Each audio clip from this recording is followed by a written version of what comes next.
Di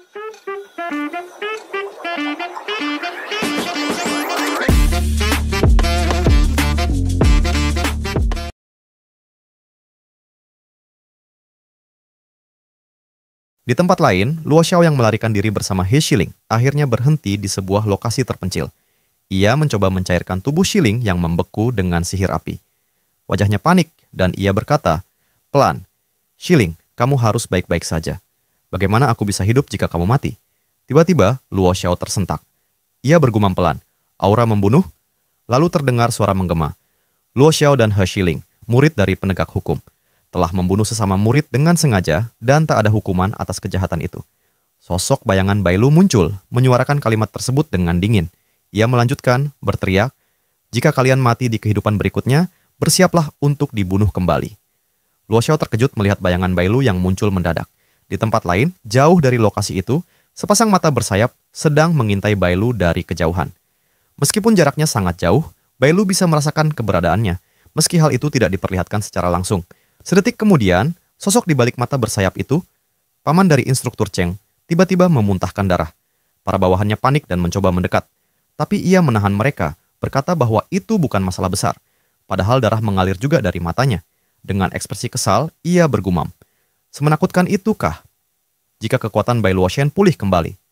Sementara itu, di gua reruntuhan klan iblis, Suli dan Xiaomeng perlahan masuk ke dalam. Sejak tadi, Xiaomeng terus mengeluh. Ia menyindir bahwa Suli bukan hanya tidak bisa bertarung, tapi juga tidak mampu menemukan harta karun misterius yang ia cari. Mendengar itu, Suli menahan emosinya. Akhirnya, Suli membalas dengan suara keras, "Kalau bukan karena mencari harta karun untukmu, apa kita akan tersesat di sini? Banyak bacot, nyebelin." Xiaomeng lalu mengeluarkan sihir esnya. Suli pun bersiap, mengira Xiaomeng ingin menyerangnya dan mengaktifkan sihir petirnya. Xiaomeng menyerang ke belakang Suli, membuat Suli refleks melihat ke belakang. Ia terkejut melihat sekumpulan serangga beracun telah membeku akibat serangan es Xiaomeng. Jangan lihat mereka sebagai serangga kecil. Kalau jumlahnya terlalu banyak, bahkan Raja Iblis pun bisa menderita. Untungnya, kamu punya aku di sini. Kalau tidak, hidupmu bisa dalam bahaya hari ini, kata Xiaomeng. Suli lalu berpikir, serangga hidup beracun seperti itu biasanya hanya bisa bertahan di lingkungan yang gelap dan dipenuhi aura kuat.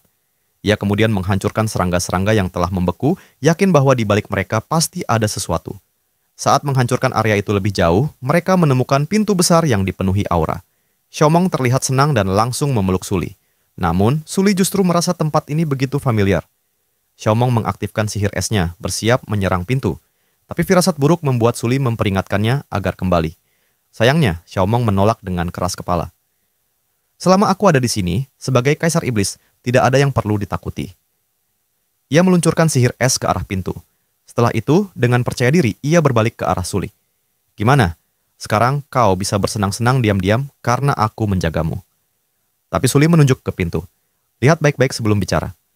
Pintu itu masih berdiri kokoh, tidak tergores sedikit pun. Xiaomeng panik. Bagaimana mungkin? Ia lalu menggabungkan sihir es dan petir, menyerang lagi. Tapi hasilnya sama. Pintu masih utuh, bahkan terlihat makin bersinar.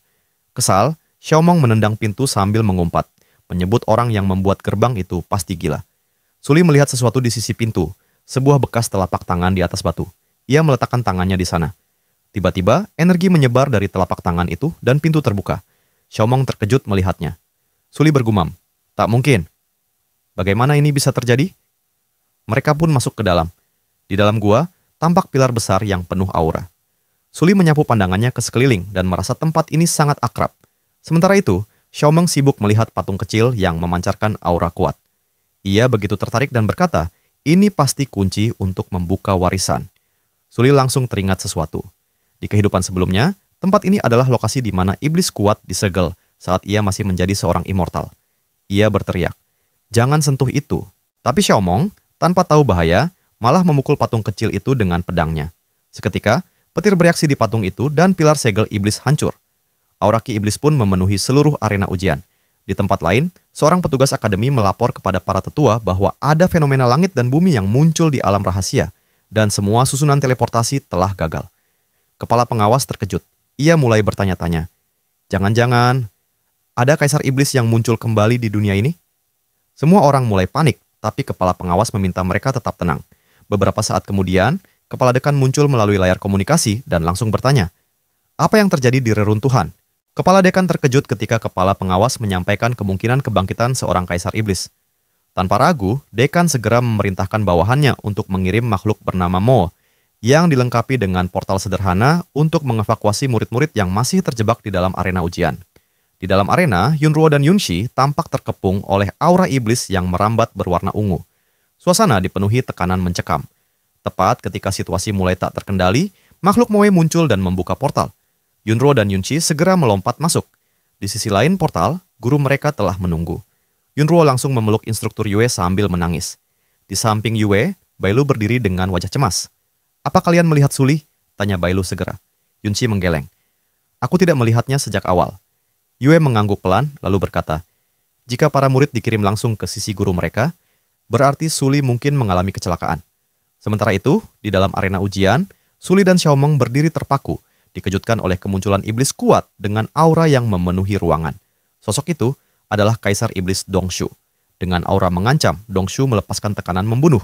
Xiaomeng segera menggunakan sihir esnya untuk menahan tekanan itu, walau terlihat jelas dia kesulitan. Dalam hati, Xiaomeng bergumam, "Apa yang harus kulakukan? Kenapa makhluk sekuat ini disegel di tempat seperti ini? Mengapa aku tidak meninggalkan gadis kecil ini dan melarikan diri saja?" Tapi aku tidak bisa. Monster tua itu, Bailu, pasti tidak akan memaafkanku. Dongshu menyadari keberadaan mereka berdua dan menyeringai. Kenapa masih ada semut dari ras manusia di sini? Ia mengacungkan telunjuknya, mengarahkan energi mematikan ke arah mereka. Xiaomeng berusaha menahan serangan itu dengan tameng esnya. Meski kewalahan, dia tetap bertahan. Suli menoleh. "Xiaomeng, kau butuh bantuanku?" Xiaomeng menjawab tanpa menoleh. "Yang terbaik yang bisa kau lakukan adalah tetap berada di sisiku." Dongshu lalu memperhatikan Xiaomeng lebih saksama. Ia menyadari sesuatu. "Kau, ras yang sama denganku." Xiaomeng mengangguk pelan, lalu menjawab dengan senyum gugup. "Manusia lemah ini adalah budakku. Aku memohon agar Kaisar membiarkannya hidup." Dalam hati, Xiaomeng sadar betul. Satu pukulan dari Dongshu saja bisa memaksanya mengeluarkan seluruh kekuatannya. Suli berbisik, "Apa yang kita lakukan sekarang?" Xiaomeng menjawab lirih, "Kau kabur dulu. Aku punya caraku sendiri." Tanpa aba-aba, Xiaomeng memukul Suli sekuat tenaga untuk menjauhkannya dari tempat itu. Ia berakting seolah-olah menyerahkan Suli kepada Dongshu, dengan tujuan untuk mengulur waktu, agar Xiaomeng kecil bisa membawa Suli pergi sejauh mungkin. Dongshu terdiam sejenak sebelum berkata dingin, "Jangan khawatir, tidak ada dari kalian yang bisa melarikan diri." Xiaomeng tersenyum tipis. Tidak sopan menguping pembicaraan pribadi para gadis tuanku Kaisar. Dongshu melepaskan sihir ungu yang lebih besar, menyerang Xiaomeng sambil berteriak, "Semut-semut ini, aku bisa mencabut nyawa kalian kapan saja." Di tengah tekanan itu, Xiaomeng bersiap menusukkan es di kedua tangannya ke tubuhnya sendiri. Niatnya bukan bunuh diri, melainkan untuk terlahir kembali. Sementara itu, di luar gua tempat Dongshu berada, tanaman merambat yang terinfeksi aura iblis mulai menggila. Siapapun yang tersentuh, tubuhnya langsung dikuasai aura membunuh dan menjadi gila. Tepat saat itu, sebuah portal muncul. Kepala dekan dan para tetua keluar darinya. Seorang murid yang telah terinfeksi langsung menyerang. Dekan menebaskan pedangnya ke udara, menciptakan tebasan aura hijau yang memotong tubuh si murid seketika. Namun, ratusan tanaman dan murid terinfeksi lainnya sudah mendekat. Dekan segera mengaktifkan teknik Viridescent Ten Blade Curtain, menciptakan hujan tebasan pedang yang menyapu semua yang terinfeksi. Setelah itu, dekan memerintahkan, "Instruktur Jiang, kau pimpin para instruktur untuk mencari dan menyelamatkan para ketua. Aku akan menjaga portal di sini. Jika menemukan seseorang, segera kembali. Jangan bertarung dengan Kaisar Iblis." Instruktur Jiang memberi hormat. "Hamba terima perintah. Namun, sebaiknya instruktur Bailu dikirim kembali ke akademi terlebih dahulu." Bailu yang mendengar itu berkata, "Apa maksudmu menyuruhku kembali? Jangan remehkan aku hanya karena aku masih di ranah open light." Jiang menukas dengan nada kesal. "Kau akan mati. Lalu siapa yang akan mengumpulkan mayatmu?" Bailu menjawab tenang, "Kalau ada keadaan darurat, aku akan mengambilkan jenazahmu untukmu." Jiang makin kesal, tapi dekan menimpali. "Saudara junior Bailu, kau sudah cukup berkorban untuk akademi. Lupakan saja kali ini." Yue angkat bicara. "Senior Li, Bailu juga seorang guru. Tak mungkin dia hanya duduk diam melihat muridnya dalam bahaya. Apalagi satu-satunya muridnya masih belum ditemukan di wilayah rahasia." Dekan menghela napas, lalu mengangguk. "Baiklah, tapi kalian tidak boleh memaksakan diri." Bailu menunduk memberi hormat.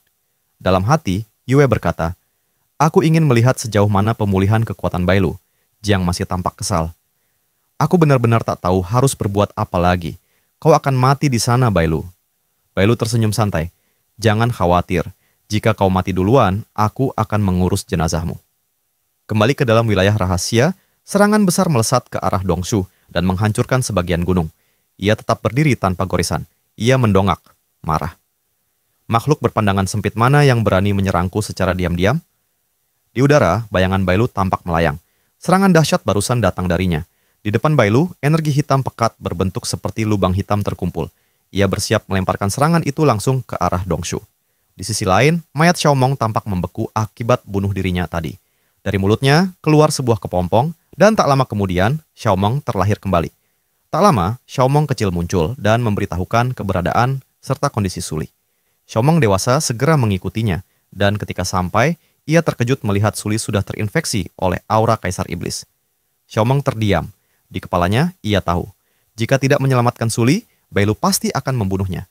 Tapi jika dia menyelamatkan Suli, Kaisar Iblis bisa saja langsung mencabut nyawanya. Setelah memikirkan semuanya, mengingat kehidupannya bersama Suli dan Bailu, Xiaomong akhirnya mengambil keputusan. Dengan sekuat tenaga, ia membawa gadis itu menjauh dari tempat itu, menantang takdir yang membelit mereka bertiga. Kaisar Iblis melesat ke arah Bailu. Di saat bersamaan, petir menyambar dari langit ke segala arah. Tepat sebelum mencapai Bailu, kilatan petir menghantam tubuhnya dengan dahsyat, membuatnya terpental kembali ke posisi semula. Ia berlutut, terengah, menahan dampak dari serangan itu. Dalam hati ia bertanya-tanya, kekuatan macam apa ini? Seharusnya kekuatan seperti ini tidak ada di dunia. Siapa sebenarnya Tuan Saint itu? Bayangan Bailu berdiri diam, tak menjawab. Aura hijau menyala di tangannya. Dongshu, sang Kaisar Iblis, mulai terlihat kesal. Aura merah menyala dari matanya. Ia menggeram. "Kau masih diam? Apa menurutmu aku tidak layak atas namamu?" Ia mengeluarkan aura merah dari mulutnya, berusaha menahan serangan bola aura hijau yang dilontarkan oleh bayangan Bailu. Sementara itu, di dalam hutan, Bailu dan Jiang mengamati pertarungan dari kejauhan.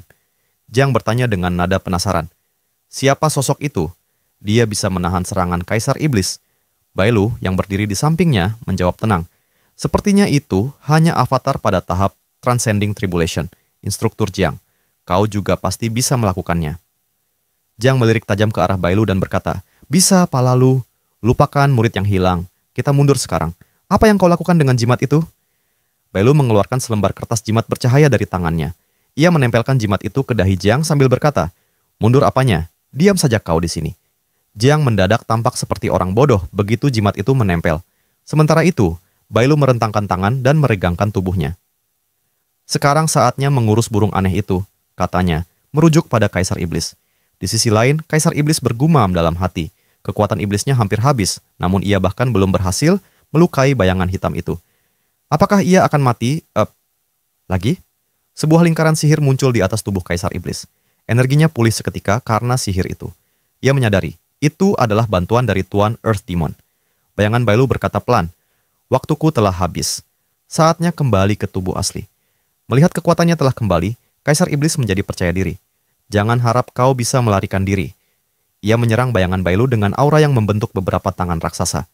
Saat hampir menyentuh bayangan itu, Bailu asli muncul dan mengaktifkan sihir hijau yang menangkis serangan tersebut. Dari kejauhan, Xiaomong melihat kilatan aura hijau itu dan bertanya-tanya, "Apa itu? Milik monster tua itu?" Kaisar Iblis menyadari kehadiran seorang master. Bailu telah melayang di samping bayangannya. "Apa kau tadi menyebut Earth Demon?" tanya Bailu. Kaisar Iblis tak menjawab, malah balik bertanya, "Siapa kau sebenarnya?" Bayangan Bailu mulai menyatu kembali ke tubuh aslinya. Di tangannya muncul jimat bercahaya. "Jelas-jelas kau telah bertarung dengan avatarku begitu lama, dan kau bahkan tidak mengenali masternya," ucap Bailu, lalu mengarahkan jimat itu ke Kaisar Iblis. "Pergilah." Kaisar Iblis tersentak. Itu jimat pengikat immortal? Tidak mungkin. Bagaimana manusia biasa yang baru di tahap open light bisa memiliki jimat pengikat immortal? Dan bahkan avatar di tahap Transcending Tribulation. Siapa engkau sebenarnya? Bailu menjawab dingin. "Kau tidak perlu tahu siapa aku. Jawab saja, kapan dan di mana kau bertemu dengan Earth Demon?" Kaisar Iblis mulai merasa kesakitan. Jimat itu membakar jiwanya. "Apa-apaan ini? Ini benar-benar membakar jiwaku." Ia menjerit. "Aku tidak tahu apa-apa. Berhenti." Dari kejauhan, Xiaomong mendengar teriakan Kaisar Iblis dan bergumam. Apa Bailu akan menghukumku juga seperti itu kalau melihat Suli dalam kondisi terinfeksi? Kaisar Iblis terus berteriak, aku benar-benar tidak tahu apa-apa. Bailu menjawab tenang, jangan khawatir, pikirkan perlahan. Tiba-tiba, Xiaomong datang membawa Suli yang tak sadarkan diri. Kak Luo Chen, teriaknya. Nona Suli dalam keadaan tidak baik. Bailu tersentak dan segera menoleh. Ia membopong Suli dan bertanya dengan panik, bagaimana bisa Suli jadi seperti ini? Xiaomong menangis. Kak Luo Chen, maafkan aku tidak berguna, aku tidak bisa melindungi Nona Suli. Ia melanjutkan, semua ini akibat Kaisar Iblis. Bailu mulai kehilangan kesabaran. Ia menatap tajam ke arah Kaisar Iblis, begitu marah hingga tak tahu harus berbuat apa. Kaisar yang mulai terbakar karena jimat itu berkata, kau tidak akan bisa membunuhku. Jika aku mati, Tuan Earth Demon tidak akan membiarkanmu hidup. Saat itu juga, sebuah gerbang dunia bawah muncul, dipanggil oleh Bailu. Ia menatap Kaisar Iblis dan berkata, bahkan jika Yang Mulia Iblis datang langsung ke sini hari ini, dia tidak akan bisa menyelamatkanmu. Gerbang itu menarik Kaisar Iblis secara paksa. Ia berteriak, jangan, aku adalah Kaisar Iblis. Aku tidak mungkin mati di sini. Tubuhnya terseret masuk dan gerbang perlahan menghilang. Xiaomong bergumam pelan, bahkan Kaisar Iblis Agung tidak mampu melawan. Bailu ini benar-benar monster. Tiba-tiba, Suli berteriak histeris. Ia menyerang Bailu dan hendak menggigit lehernya. Xiaomong terkejut. Bailu diam, membiarkan Suli melakukannya. Racun infeksi itu menyebar ke tubuh Bailu. Sementara itu, infeksi di tubuh Suli perlahan menghilang. Suli menatap Bailu dengan sedih, lalu memanggil, Guru. Bailu tersenyum lembut. Selamat pagi, bagaimana tidurmu? Suli terisak. Guru, maafkan aku. Muridmu telah melanggarnya. Tidak apa-apa, jawab Bailu. Itu bukan salahmu. Suli melihat leher Bailu yang terinfeksi. Guru, kau juga terkena infeksi dari Kaisar Iblis? Jangan khawatir, jawab Bailu. Itu hanya sisa dari Kaisar Iblis. Dengan mudah, Bailu melepaskan infeksi itu seolah-olah tak berarti baginya. Tiba-tiba, layar sistem muncul, hanya bisa dilihat oleh Bailu. Di layar tertulis, ditemukan intrusi eksternal. Mode antivirus diaktifkan. Sisa jiwa Kaisar Iblis dalam tubuh Bailu berusaha berbicara. Tak kusangka ada yang sebodoh ini. Rela mengorbankan diri demi muridnya. Selama masih ada keberadaanku yang hidup, aku bisa hidup selamanya. Saat aku merebut tubuhmu, aku akan memusnahkan kalian semua. Namun, sistem telah aktif. Mode antivirus segera menghapus sisa jiwa itu. Dan dalam sekejap, keberadaan terakhir Kaisar Iblis musnah sepenuhnya. Keesokan harinya, di puncak Qingluan. Hari itu berjalan seperti biasa. Bailu membelah kayu dengan kapak, Xiaomong mengumpulkan kayu hasil belahan, dan Suli berlatih runa. Tiba-tiba, Suli bersin. Bailu menoleh dan bertanya, apakah Suli kedinginan? Suli menjawab bahwa dirinya baik-baik saja, hanya sedikit pilek. Xiaomong tersentak. Ia buru-buru menjelaskan bahwa penyebab Suli bersin mungkin karena pukulannya saat mereka menghadapi Kaisar Iblis. Saat itu, dia tak punya pilihan lain. Tapi dia meyakinkan Bailu agar tak khawatir, karena kemungkinan Suli akan pulih dalam 3 hari. Bailu menciptakan burung api kecil dengan runa, lalu berkata bahwa mereka tak perlu menunggu selama itu. Ia akan membawa Suli ke Departemen Four Arts besok. Burung itu digunakan untuk mengirim pesan kepada instruktur Yue bahwa mereka akan datang. Bailu menjelaskan bahwa ada mata air panas terbaik dalam radius 10.000 mil di sana. Suli akan pulih hanya dalam beberapa menit. Xiaomong senang mendengar itu, sementara Suli masih bersin-bersin. Keesokan harinya, mereka tiba di Departemen Four Arts. Di area pemandian air panas, sebelum mandi, Suli dan Xiaomong terlibat perdebatan kecil. Xiaomong menginginkan pelindung tubuh yang diberikan Bailu pada Suli. Pelindung itu merupakan sesuatu yang ditanamkan ke tubuh. Suli menjelaskan bahwa dia bukannya tak mau memberikan, tapi memang tidak bisa. Ia menyarankan agar Xiaomong langsung meminta pada Bailu saja. Perdebatan berakhir. Suli dan Xiaomong pun masuk ke kolam air panas. Penonton, mohon jangan berpikiran macam-macam. Ini kartun, sadar ya. Suli tampak menikmati air hangat itu. Dari belakang, Yunxi menyapanya dengan nada ramah, menanyakan bagaimana perasaannya. Suli menjawab bahwa semua rasa dingin di tubuhnya telah hilang. Saat mandi, perhatian Suli teralihkan pada beberapa makhluk kecil aneh di tepi kolam. Ia bertanya makhluk apa itu. Yunxi menjelaskan bahwa itu adalah iblis kecil bernama Xingzi, yang digunakan khusus untuk memurnikan mata air panas. Yunruo menimpali bahwa efek ajaib dari kolam Four Arts berasal dari pemberian makan kepada makhluk-makhluk itu. Suli memperhatikan tingkah mereka dan bergumam dalam hati, apakah benar makhluk ini untuk memurnikan air? Dia belum pernah mendengarnya. Mungkinkah ini spesies baru? Saat itu, seorang wanita masuk hanya mengenakan handuk, wajahnya terlihat kesal. Dia adalah Liu Chuyer, anggota Departemen For Arts. Liu menyindir bahwa benar saja Suli adalah murid dari Departemen Talisman.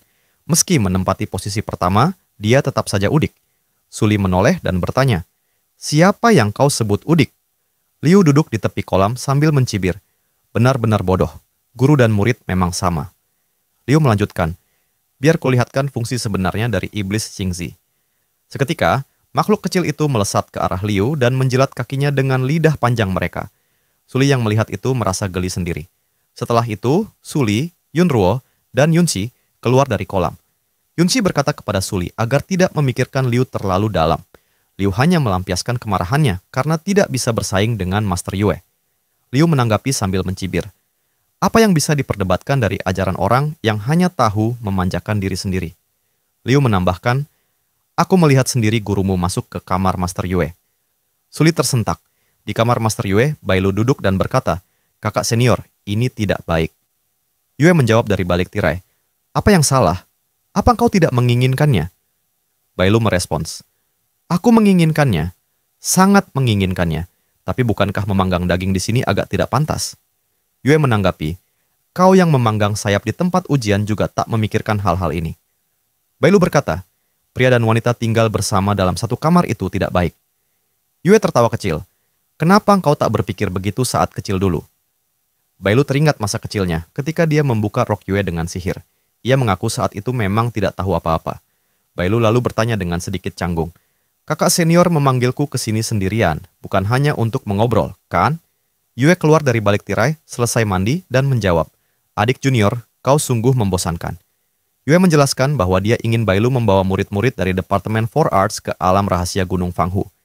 Bailu merasa asing mendengarnya, tapi Yue menjelaskan bahwa itu adalah alam rahasia yang baru dibuka, dan mereka butuh seseorang yang ahli sebagai penanggung jawab. Bailu meragukan kemampuannya.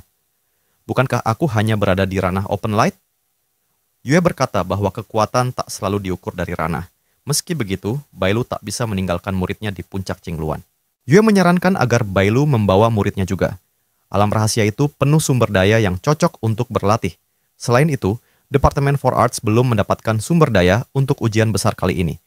Yue dan Yunxi pun untuk sementara tak bisa pergi, dan dia meyakinkan Bailu bahwa jika bersedia, dia tak akan diperlakukan buruk. Bailu akhirnya menyetujui.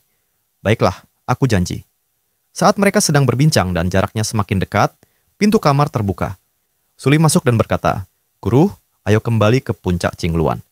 Ia menggandeng tangan gurunya dan pergi tanpa menoleh. Bailu menoleh dan berkata pada Yue, "Sampai jumpa, kakak senior." Yue mengingatkan, "Jangan lupa janjimu." Yunxi dan Yunruo, yang berada di samping Yue, tersenyum. Mereka sempat mengira Yue sedang bermesraan dengan Bailu. Malamnya, di puncak Qingluan, Suli baru saja menyelesaikan latihannya. Bailu memuji kecepatan Suli dalam mempelajari jimat Liu Gong Zhen Yuan, sebuah teknik hasil penelitiannya sendiri. Ia mengingatkan Suli untuk mengendalikan pikiran negatif. Namun, Suli perlahan mendekat, seolah kehilangan kendali atas dirinya. Tanpa banyak kata, ia tiba-tiba memeluk Bailu. Bailu kebingungan melihat sikap muridnya. Suli menatapnya, lalu dengan nada lembut berkata, "Guru, mari kita punya anak." Suli memeluk Bailu secara agresif. Bailu segera meminta Suli untuk menghentikan tindakannya, tapi Suli menatapnya dan bertanya dengan suara lirih, "Guru, apa kau tak menyukaiku?" Bailu menegaskan bahwa Suli telah kehilangan akal sehatnya. Meski begitu, Suli tak berhenti. Ia malah duduk di atas Bailu dengan baju bagian atasnya sedikit terbuka. Matanya menatap dalam, lalu ia bertanya, "Apa aku tidak sebaik instruktur Yue?" Bailu menjawab dengan suara tegas, "Aku dan kakak senior Yue tidak memiliki hubungan seperti itu. Apa yang kau pikirkan sebenarnya?" Suli mendekatkan wajahnya. "Guru, apa aku terlihat cantik?" Bailu menjawab, "Ya, kau memang cantik." Tapi tangan Bailu mulai bersinar dengan aura. "Tapi aku lebih suka dirimu yang normal." Ia menyentuh dahi Suli dengan auranya, membuat gadis itu langsung pingsan. Tubuh Suli terjatuh di atas Bailu. Dengan helaan napas lega, Bailu berkata, "Fiuh, aku berhasil menghentikannya." Dalam keadaan tak sadar, Suli masih bergumam, "Guru, aku ingin 3 anak. Aku sudah memikirkan nama mereka." Keesokan harinya di alam rahasia Gunung Fanghu, beberapa tenda berdiri di antara bukit-bukit kecil. Di dalam salah satu tenda, Bailu berdiri di samping Yunruo. Di sebelah agak jauh, Suli tampak berdiri diam. Di hadapan mereka, para anggota dari Departemen Four Arts berkumpul. Bailu mulai menjelaskan, kalian akan dikirim secara acak saat pertama kali memasuki alam rahasia.